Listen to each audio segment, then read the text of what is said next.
ডাবলা ডাব কত ভাই 120 আর 100 আর 110 শুধু 20 টাকা দিয়ে যাবে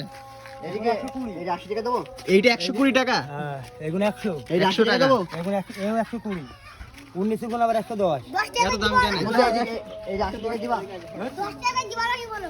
এই বুঝছিস এই তো 100 টাকা নাও হয় না ভাই মিলি 10 টাকা পানি কঠিন পানি না কঠিন পানি 10 টাকা আবার বেঁচে গেল পানি হবে এটা কত ভাই কোনটা ওই 100 এই কয়জন টাকা পারবা না না 100 এটা খুবই ভালো আরে ধরে না ভাই 10 টাকা নুন হবে হবে গ্রামে ভাই আরে না না ভাই রোজার মাসে ভাই দেন আমরা মালটা কিনতে কত জানেন দেন জানি ওইটা ব্যবসাদার দেন ইয়ে করে দেন সমান করে দেন ভাই ফুইটো হয়ে যাবেন কিনা আমি তো সেই ভাই ওইটা হবে না না একটু একদম সমান উপরে করে তো দেন আমরা পানি এটা উপরে 100 টাকা না 110 তুমি ঘুঘু ধান খাও তাই না এত খাবে কিরা সকালে খাটো বিকেলে খাটো আমার